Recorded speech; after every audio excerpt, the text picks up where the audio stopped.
Hello everyone. आज के इस वीडियो में हम बात करेंगे क्लास 12th की पॉलिटिकल साइंस का हमारा जो चैप्टर नंबर 6 है सेकंड बुक का लोकतांत्रिक व्यवस्था का संकट आपके एनसीईआरटी के अकॉर्डिंग इसको मैं यहाँ पे कराने वाला हूँ। देखिए, इस चैप्टर का नया नाम है डेमोक्रेटिक रिसर्जेस यानी कि लोकतांत्रिक अभ्युत्थान। और इस चैप्टर में कुछ नए टॉपिक ऐड हुए हैं जो कि इस वीडियो में मैं डिस्कस करूंगा। ठीक है, इसीलिए ये वीडियो जो है वो पार्ट अगर देखें तो दो पार्ट में बनाने वाला हूँ। ठीक है, पार्ट वन है आज का। पार्ट वन में हम क्या करेंगे, जो न्यू टॉपिक हैं वो सारे के सारे टॉपिक डिस्कस कर लेंगे। इसके बाद जो पार्ट टू आएगा उसमें जो हमारा आपातकाल वाला जो टॉपिक है उसको हम डिस्कस करेंगे। ठीक है, एक बार आप सिलेबस देख लीजिए। देखिए, आपका जो सिलेबस में कुछ नई चीज़ें जुड़ी है वो है जयप्रकाश नारायण और इनका टोटल रिवॉल्यूशन, राम मनोहर लोहिया और इनका सोशलिज्म, पंडित दीनदयाल उपाध्याय और इनका जो एकात्म मानववाद का जो सिद्धांत था वो, और डेमोक्रेटिक अपसर्जिस। ठीक है, इसमें जो पुराना टॉपिक है वो आपका नेशनल इमरजेंसी है जो कि हम पार्ट टू में डिस्कस करेंगे। पूरा का पूरा चैप्टर ही इमरजेंसी के ऊपर है। ठीक है, तो वीडियो को बहुत ध्यान से देखना है। ये जो नए टॉपिक हैं थोड़े मुश्किल है, आसानी से समझ में नहीं आते हैं, तो वीडियो को एक से दो बार देखना पड़े तो जरूर देखना ताकि आपको ये चीज़ें समझ में आ जाए। ठीक है, और टेलीग्राम ग्रुप ज्वाइन कर लो, class 12th ESP new group नाम से टेलीग्राम पे ग्रुप है अपना, आप वहाँ पे जुड़ जाइए और वहाँ पे आपको अपडेट मिल जाया करेगी। मेरा नाम है सत्येंद्र प्रताप, और आपको कुछ डाउट हो, कुछ पूछना हो तो आप मुझे इंस्टाग्राम पे मैसेज कर सकते हैं। एकलव्य स्टडी पॉइंट ये मेरा यूज़र नेम है। तो चलिए स्टार्ट करते हैं आज की वीडियो को। और सबसे पहले हम देखेंगे पहला टॉपिक जयप्रकाश नारायण और समग्र क्रांति यानी कि जो टोटल रिवॉल्यूशन था इनका उसको हम डिस्कस करेंगे। तो देखिए, जयप्रकाश नारायण जो है ये एक समाजवादी विचारधारा से प्रेरित भारतीय राजनीति में एक महत्वपूर्ण नेता हैं। ठीक है, इन्होंने क्या किया था, स्वतंत्र इस समय जिस समय की बात है, स्वतंत्र भारत होने के बाद इन्होंने सक्रिय राजनीति को छोड़ दिया था। ये समाज सेवी बन गए थे और समाज सेवा का काम करते थे। ठीक है, तो ये आपको बेसिक पता होना चाहिए। तो जयप्रकाश नारायण जो है वो तीन प्रमुख योगदानों के लिए जाने जाते हैं। इनके तीन प्रमुख योगदान कौन से, ये पेपर में पूछे जाएंगे। तो इन्होंने सबसे पहला योगदान है कि इन्होंने भ्रष्टाचार के खिलाफ संघर्ष किया यानी कि आंदोलन किया। ठीक है, और दूसरा है कि सामुदायिक समाजवाद का सिद्धांत दिया, यानी समाजवादी विचारधारा से प्रेरित थे, तो ये इंपॉर्टेंट है, ये भी आपको याद रखना है। तीसरा है समग्र क्रांति के प्रवर्तक कहा जाता है इनको, क्योंकि जो टोटल रिवॉल्यूशन है यानी कि इन्होंने समग्र क्रांति, ठीक है, सभी को अपनी क्रांति में बुला लिया था, अपने आंदोलन में बुला लिया था, जो कि इन्हीं के कारण इमरजेंसी लगाई गई थी एक तरह से, आप देखोगे आगे, क्योंकि इनका आंदोलन जो था वो दिन ब दिन बहुत बड़ा होता जा रहा था और समाज के सभी तबके के लोग इनके आंदोलन से जुड़ते जा रहे थे, जो कि सरकार के लिए एक समस्या बन रहे थे। ठीक है, तो ये तीन इनके योगदान आपको याद रखने हैं। आगे देखते हैं। जयप्रकाश नारायण ऐसे प्रथम नेता थे जिन्होंने मुख्यतः गुजरात और बिहार में जो युवा सहभागिता यानी जो युवाओं ने, स्टूडेंट्स ने गुजरात और बिहार में जो आंदोलन किया था, ठीक है, जो भ्रष्टाचार के खिलाफ था, इन्होंने, ये पहले ऐसे नेता थे जो स्टूडेंट के साथ आए और इन्होंने उनके उस आंदोलन को बड़ा रूप दिया। ठीक है, बड़ा बनाया। इन्होंने भ्रष्टाचार के विरुद्ध लोकपाल संस्था का समर्थन किया, भ्रष्टाचार के बिल्कुल खिलाफ थे इसीलिए इन्होंने लोकपाल का समर्थन किया था। ये सामुदायिक समाजवाद के सिद्धांत के समर्थक हैं। तो क्वेश्चन आपके पेपर में ऐसे आएगा, 1 मार्क्स में ऐसे पूछा जा सकता है कि बताइए निम्नलिखित में से कौन सामुदायिक समाजवाद सिद्धांत के समर्थक हैं। तो ऐसे में फिर आपको ऑप्शन में नाम दे देंगे, जैसे जेपी नारायण दे देंगे, राम मनोहर लोहिया दे देंगे, ठीक है, पंडित दीनदयाल उपाध्याय, इस तरीके से आपसे पूछ लेंगे। तो आपको पता होना चाहिए कि सामुदायिक समाजवाद का सिद्धांत का समर्थन जो है वो जेपी नारायण ने किया था। ठीक है, जयप्रकाश नारायण ने किया था। समग्र आंदोलन के माध्यम से जेपी नारायण व्यक्ति, समाज और राज्य के रूपांतरण का प्रतिपादन करते हैं, यानी व्यक्ति, समाज और राज्य में कहीं ना कहीं कुछ बदलाव की बात करते हैं। तो ये तो था जेपी नारायण, इतना ही आपको याद रखना। नेक्स्ट है आपका राम मनोहर लोहिया। ये ज्यादा इंपॉर्टेंट है क्योंकि जेपी नारायण के बारे में ऑलरेडी एनसीईआरटी में दिया हुआ है। आपने आगे मैं आपको जब इमरजेंसी वाला टॉपिक पढ़ाऊंगा तो आपको बहुत डिटेल में उनके बारे में बताऊंगा। ठीक है, तो इतना ही जितना बताया उतना ही जानना है, लेकिन राम मनोहर लोहिया के बारे में ज्यादा नहीं दिया हुआ आपके एनसीईआरटी में। तो ये आपको टॉपिक याद रखने, ये न्यू टॉपिक है। राम मनोहर लोहिया जो थे ये भी समाजवाद के ही समर्थक हैं। ठीक है, समाजवाद को इन्होंने लोकतंत्र से संबद्ध करते हुए, यानी समाजवाद को इन्होंने लोकतंत्र से जोड़ते हुए लोकतांत्रिक समाजवाद का प्रतिपादन किया है। ठीक है, यानी ये समाजवाद को तो मानते ही हैं, समाजवादी हैं, प्लस में लोकतंत्र को भी ये बेहतर मानते हैं, यानी इसीलिए इनका जो सिद्धांत है वो लोकतांत्रिक समाजवाद का सिद्धांत है। तो ये भी आपको याद रखना है, पेपर में ये भी पूछ सकते हैं आपसे कि बताइए कौन है लोकतांत्रिक समाजवाद के समर्थक। तो आपको पता होना चाहिए राम मनोहर लोहिया। ठीक है, लोहिया जी जो है वो भारतीय समाज में पूंजीवाद और साम्यवाद दोनों को ही समान रूप से अप्रासंगिक मानते हैं। इनका कहना है कि अगर हम भारतीय समाज के नजरिए से देखें तो भारत के लिए पूंजीवाद भी सही नहीं है और साम्यवाद भी सही नहीं है। ठीक है, इन्होंने क्या बोला, इन्होंने बोला कि लोकतांत्रिक समाजवाद भारत के लिए सही है, यानी ये पूंजीवाद को भी सही नहीं मानते और साम्यवाद को भी नहीं मानते। ठीक है, दोनों का अप्रासंगिक, यानी उसका कोई महत्व नहीं मानते ये। उनके लोकतांत्रिक समाजवाद के दो सिद्धांत है, यानी राम मनोहर लोहिया का जो लोकतांत्रिक समाजवाद है इसके दो सिद्धांत है। पहला तो है आर्थिक उद्देश्य इसका, दूसरा है गैर आर्थिक। आर्थिक में आ जाता है भोजन शरण के रूप में, और जो गैर आर्थिक है इसमें आ जाता है लोकतंत्र, स्वतंत्रता, इस तरीके की चीजें। ठीक है, तो ये दोनों चीजें आपको याद रखनी है। आगे देखिए, जो लोहिया जी हैं इन्होंने राजनीति तथा समाजवाद के चार स्तंभों का वर्णन किया है। ठीक है, तो आपको चौभुज राजनीति, एक वर्ड है चौभुज राजनीति, वो मिलती है। ठीक है, ये चार चार स्तंभों को, समाजवाद के चार स्तंभों को ज्यादा सही मानते हैं, जो कि एक दूसरे से जुड़े हुए हैं। तो चार स्तंभ कौन से हैं? सबसे पहले तो ये केंद्र को मानते हैं, फिर उसके बाद ये क्षेत्र को मानते हैं, फिर ये जिला को मानते हैं, और फिर ये ग्राम को मानते हैं। यानी केंद्र लेवल पे पहले सुधार होना चाहिए, फिर क्षेत्र सुधर जाएंगे, फिर जिला सुधर जाएगा, फिर गांव सुधर जाएगा। यानी इस तरीके के ये चार स्तंभ मानते हैं। ठीक है, तो चारों स्तंभ आपको पता होना चाहिए। इसके बाद देखिए, लोहिया जी का मत है, यानी लोहिया जी का विचार है कि ये सिद्धांत न केवल असक्त लोग जो मतलब जरूरतमंद लोग हैं, न केवल जरूरतमंद लोगों के लिए होना चाहिए, बल्कि महिलाओं के लिए, गैर धार्मिक अल्पसंख्यक जो है उनको भी इसका लाभ मिलना चाहिए, जो इनका सिद्धांत है। ठीक है, लोहिया समाजवादी जो दल होते हैं, जो समाजवादी पार्टियां होती है, सोशलिस्ट पार्टियां होती हैं, ठीक है, सोशलिज्म वाली, उसको ये समर्थन करते हैं। और इनका कहना है कि जो समाजवादी जो दल होते हैं वो सभी दलों यानी सभी पार्टियों के विलय का एक प्रयास करते हैं, यानी सभी पार्टियों को एक साथ मिलाने का प्रयास करते हैं। ठीक है, इनके अनुसार समाजवाद दल के तीन प्रमुख प्रतीक हैं। अब यहाँ पे एक चीज याद रखनी है कि आपको पता है आपके पेपर में एमसीक्यू क्वेश्चन आते हैं। एमसीक्यू क्वेश्चन में ये न्यू टॉपिक है, तो न्यू टॉपिक से आपके आने के चांस काफी ज्यादा होते हैं। तो पूछा जा सकता है कि बताइए लोहिया जी के अनुसार समाजवाद दल के तीन प्रतीक जो है वो कौन से हैं। तो सबसे पहला आ जाता है कुदाल। ठीक है, दूसरा है मत, मत का मतलब यहाँ पे वोट से है, और तीसरा है बंधन गृह। ठीक है, कुदाल का मतलब है यहाँ पे प्रयास का प्रतीक, मत का मतलब है वोट, जो वोटिंग का अधिकार है उसका प्रतीक, और बंधन गृह का मतलब है समर्पण का प्रतीक। तो ये न्यू चीजें हैं जो आपको याद रखनी है, ये सब कुछ आपको पता होना चाहिए। ठीक है, एनसीईआरटी में नहीं मिलेगा, ये आपको सीबीएसई ने जो रेफरेंस मटेरियल दिया हुआ है उसमें से मैंने ये कंटेंट ले रखा है, तो ये आपको याद रखना है। इसके बाद आ जाता है लोहिया जी के बाद दीनदयाल उपाध्याय और इनका एकात्म मानववाद का सिद्धांत। ये मोस्ट इंपॉर्टेंट है। इसमें से मैं आपको बता दूं कि पिछले साल भी ये टॉपिक थे। ठीक है, याद रखिए, ये आज आपके समय में नहीं आए, ये लास्ट ईयर भी थे न्यू टॉपिक।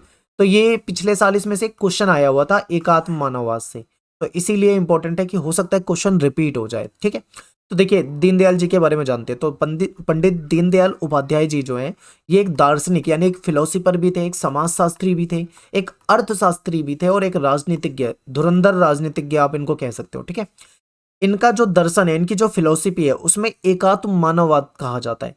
यानी इनका जो दर्शन है, इन्होंने जो सीखा है, जो इन्होंने विचार व्यक्त करे हैं, उसको एकात्म मानववाद के नाम से हम जानते हैं। ठीक है, और इनके जो मानववाद है इसमें विकास का केंद्र जो होता है वो मानव होता है, यानी मानव के ही चारों ओर घूमती है बातें। ठीक है, इसीलिए मानववाद भी इसको कहा जा रहा है। तो याद रखना, सबसे पहले इंपॉर्टेंट क्वेश्चन बन जाता है कि बताइए एकात्म मानववाद का सिद्धांत किसने दिया, या किसका दर्शन है ये। तो आपको सीधा सीधा बताना है दीनदयाल उपाध्याय। ठीक है, केंद्र में क्या है इसके, तो केंद्र में विकास का केंद्र ये किसको मानते हैं, मानव को मानते हैं। ठीक है, मानव का विकास करेंगे तो ऑटोमेटिक हमारे समाज का विकास हो जाएगा, इनका ऐसा मानना है। आगे देखते हैं, एकात्म मानववाद का उद्देश्य क्या है। मोस्ट इंपॉर्टेंट, पूछा जा सकता है पेपर में, बिल्कुल याद रखिए। देखिए, इनका जो एकात्म मानववाद है उसका उद्देश्य है कि व्यक्ति और समाज की आवश्यकता के बीच में एक बैलेंस हो सके। ठीक है, समन्वय का मतलब है बैलेंस, यानी कि एक तरफ है व्यक्ति, ठीक है, एक तरफ है व्यक्ति और एक तरफ है पूरा समाज, और इन दोनों की जो आवश्यकता है उसके बीच में बैलेंस बना रहे। ठीक है, बैलेंस बना रहे, और बैलेंस स्थापित करते हुए हर मानव के लिए एक गरिमामयी जीवन सुनिश्चित करना, यही एकात्म मानववाद का उद्देश्य है। यानी कि एकात्म मानववाद का उद्देश्य अगर सिंपल शब्दों में समझें तो व्यक्ति और समाज की आवश्यकता के बीच में एक समन्वय स्थापित करने के बाद, ठीक है, समन्वय मतलब बैलेंस स्थापित करने के बाद मनुष्य के लिए एक गरिमामयी यानी एक अच्छा जीवन सुनिश्चित करना, यही एकात्म मानववाद का उद्देश्य है। अब देखो आगे ये क्या कहते हैं, एकात्म मानववाद के तहत ये बोलते हैं कि प्राकृतिक संसाधन, जो प्राकृतिक संसाधन है हमारे, उसकी हमें टिकाऊ खपत यानी उसका सस्टेनेबल कंजम्पशन करना चाहिए। यानी कि हमें जो प्राकृतिक संसाधन मिले उसका इस्तेमाल बहुत सोच समझ के करना चाहिए, ठीक है, ताकि वो हमारी जो आने वाली पीढ़ी है उनको मिल जाए। यानी कि हमें संसाधनों का इस्तेमाल सोच समझ के करना है ताकि संसाधन को पुनः पूर्ति हो सके, यानी दोबारा से उसको यूज किया जा सके, दोबारा से वो मिल सके और जो हमारी आने वाली पीढ़ी है उनको भी वो मिलता रहे। तो ये भी इनका एकात्म मानववाद सिद्धांत कहता है। संसाधन वाली बातें भी कही गई है, ये तो ये भी याद रखना है। आगे देखो, एकात्म मानववाद न केवल राजनीतिक बल्कि ये आर्थिक, सामाजिक, लोकतंत्र और स्वतंत्रता को भी बढ़ाता है। यानी इनका कहना है कि इनका जो ये सिद्धांत है एकात्म मानववाद का, ये राजनीतिक स्वतंत्रता, आर्थिक स्वतंत्रता, सामाजिक स्वतंत्रता, लोकतंत्र स्वतंत्रता, इन सब चीजों को बढ़ाता है। ये सिद्धांत विविधता को प्रोत्साहित करता है, विविधता को प्रमोट करता है। विविधता का मतलब है हमारे देश में बहुत ज्यादा वैरायटी है, ठीक है। वैरायटी कैसे? जैसे आप देखोगे हमारे देश में अलग अलग जातियों के लोग रहते हैं, अलग अलग धर्म को मानने वाले लोग रहते हैं, रंग रूप उनका अलग है, ठीक है। अलग अलग स्टेट में जाओगे उनका जो कल्चर है वो आपको अलग देखने को मिलता है, अलग अलग भाषाएं बोलते हैं। तो इतनी सारी विविधता आपको भारत देश के अंदर देखने को मिलती है। तो कहते हैं कि ये सिद्धांत जो है वो विविधता को भी प्रोत्साहित करती है। और खासकर जो भारत जैसे देश हैं जहाँ पे वैरायटी बहुत ज़्यादा है, अलग अलग भाषा को बोलने वाले लोग रहते हैं, कल्चर चेंज है, हर जगह जाते हैं, तो ये भारत के लिए तो बहुत ज़्यादा श्रेष्ठ है इनका सिद्धांत, ये इनका कहना है, ठीक है। अब बात करते हैं और इंपॉर्टेंट चीजों पे। तो एकात्म मानववाद जो है, इनका जो दर्शन है उसके तीन सिद्धांत है, ठीक है। एकात्म मानववाद का जो दर्शन है उसको तीन सिद्धांतों पे वो आधारित है, तीन प्रिंसिपल्स पे आधारित है, ठीक है। तो वो कौन कौन से हैं? समग्रता की प्रधानता, जिसको इंग्लिश में हम बोलते हैं प्राइमेसी ऑफ होल, ठीक है, नॉट पार्ट। यानी कि समग्रता, सब कुछ, मतलब हर चीज की प्रधानता होनी चाहिए। धर्म की सर्वोच्चता यानी सुप्रीमेसी ऑफ धर्म। समाज की स्वायत्ता यानी ऑटोनॉमी ऑफ सोसाइटी, ठीक है। तो ये इनका सिद्धांत है। अब आपको देखो हिंदी में थोड़ी सी दिक्कत होगी, लेकिन आपको ये इंग्लिश में याद रखना है, क्योंकि पेपर में अगर एमसीक्यू में आता है तो पेपर तो आपका बाइलिंगुअल होता है, दोनों लैंग्वेज में होता है, तो आप इंग्लिश में ज़्यादा लंबे समय तक याद रख सकते हैं, ठीक है। हिंदी में थोड़ी सी कहीं ना कहीं प्रॉब्लम हो जाती है। तो समग्रता की प्रधानता, धर्म की सर्वोच्चता, समाज की स्वायत्ता, ये तीनों पॉइंट आपको याद रखने हैं। इनके जो दर्शन है वो इन्हीं चीज़ों पे आधारित है।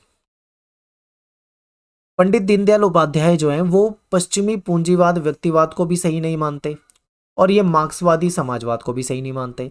इनके अनुसार पूंजीवादी व्यवस्था भी बेकार है और जो समाजवादी व्यवस्था है वो भी बेकार है, दोनों के विरोधी हैं।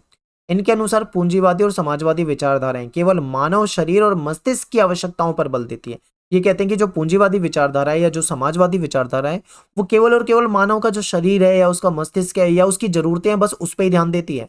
यानी कहीं ना कहीं ये भौतिकवादी उद्देश्य हैं, ठीक है। भौतिकवादी चीजें क्या होती है, मतलब मान लो कोई व्यक्ति केवल सुख सुविधाएं देखता है, लग्जरी, भौतिकवादी का मतलब लग्जरी चीजों से हो जाता है, ठीक है। यानी कि हम अपनी सुविधाओं को बस देखते हैं, तो ये कहते हैं केवल ये भौतिकवाद पे ही आधारित है। जबकि मानव का अगर हमें संपूर्ण विकास करना है तो उसका आध्यात्मिक विकास करना भी जरूरी है, ठीक है। और पूंजीवाद और समाजवाद दोनों में आध्यात्मिक विकास आपको कभी भी नाम तक नहीं मिलेगा, ठीक है। इसीलिए ये पूंजीवाद और समाजवाद को सही नहीं मानते। ये कहते हैं कि मानव के विकास के लिए आध्यात्मिक विकास भी जरूरी है और आध्यात्मिक विकास इनके सिद्धांत के अंदर आपको देखने को मिलेगा, ठीक है। कहते हैं आंतरिक चेतना यानी अपने आप को समझना, पवित्र मानवीय आत्मा पे आधारित इनका जो दर्शन है उसको चित्ती कहा जाता है।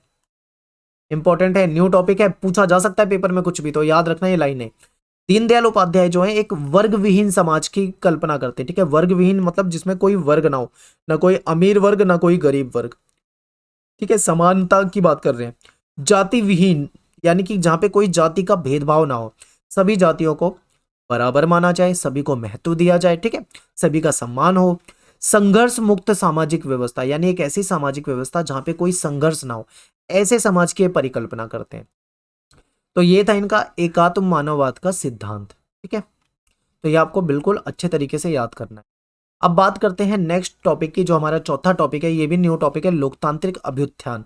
लोकतांत्रिक अभ्युत्थान यानी डेमोक्रेटिक जो अपसर्जिस है, इसका क्या मतलब है? इसका मतलब ये होता है कि देश की लोकतांत्रिक राजनीति में जनता की बढ़ती सहभागिता, यानी हमारे देश में, हमारी राजनीति में एक ऐसा समय आया जब देश की युवा और देश की जनता ने राजनीति में इंटरेस्ट लेना शुरू कर दिया, बढ़ चढ़कर उनकी सहभागिता देखने को मिली, तो इसी को लोकतांत्रिक अभ्युत्थान का नाम दिया गया, ठीक है।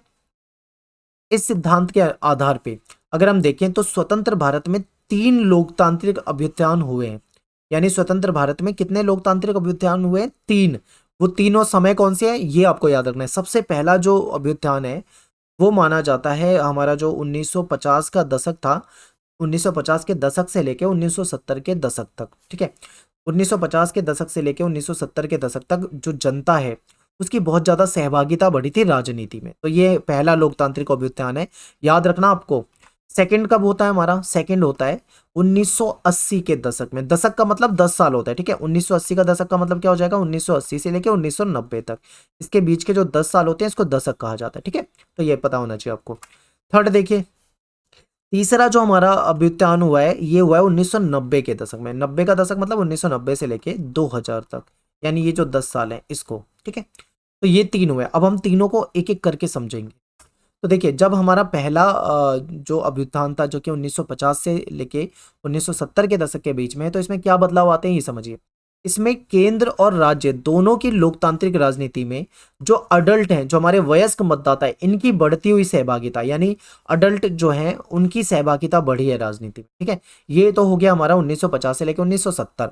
अब देखो, आपको जो सीबीएसई ने रेफरेंस मटेरियल प्रोवाइड करा है उसमें से आप पढ़ सकते हैं, ठीक है। अगर आपको वैसे इंग्लिश में है वो, अगर आपके पास हिंदी में नहीं है तो आप मुझे कमेंट में बता दें, मैं टेलीग्राम चैनल में अपने टेलीग्राम ग्रुप में डाल दूंगा पीडीएफ, आप वहां से भी जाके हिंदी में इसको डाउनलोड कर सकते हो, ठीक है। जो न्यू टॉपिक का कंटेंट सीबीएसई ने दिया है, और आपको शॉर्ट में समझना है जिस तरीके से मैं समझा रहा हूँ। आगे देखिए, द्वितीय लोकतांत्रिक अभ्युत्थान होता है 1980 के दशक में। इस समय क्या था? इस समय में क्या था? इस समय में एससी, एसटी और ओबीसी, इनकी राजनीति काफी मतलब उभर कर सामने आई। इनके मुद्दे काफी उभर कर सामने आए। ज्यादातर जो बात होती थी वो एससी, एसटी, ओबीसी और पिछड़े वर्गों की होती थी, ठीक है, इस समय में, यानी 1980 के दशक के बाद अगर हम बात करते हैं तो। लेकिन बात जरूर होती थी इनकी, लेकिन दलितों के जीवन स्तर में कोई ज्यादा परिवर्तन नहीं आ पाया। लेकिन यहाँ से एक चीज अच्छी हो गई। अच्छी क्या हुई? यहाँ पे ये जो दलित हो गए या जो एससी, एसटी, ओबीसी या जो भी हो जाते हैं, इनको कहीं ना कहीं राजनीति में महत्व मिलना शुरू हुआ, ठीक है। इनके कई सारे संगठन बनने शुरू हुए। संगठन में जैसे आप दलित पैंथर्स देखते हो, बाम सेव देखते हो, या फिर अन्य राजनीतिक पार्टियां भी, कई सारी राजनीतिक पार्टियां भी बननी शुरू हो गई जो कि केवल और केवल जाति और दलितों की बात को लेकर बनी थी, ठीक है। तो ये कुछ बदलाव 1980 के दशक में दिखा है। इसके बाद होता है तीसरा लोकतांत्रिक अभ्युत्थान। तीसरा जो होता है वो होता है 1990 के दशक में। 1990 के दशक में क्या होता है? माहौल जो है वो बिल्कुल बदल जाता है।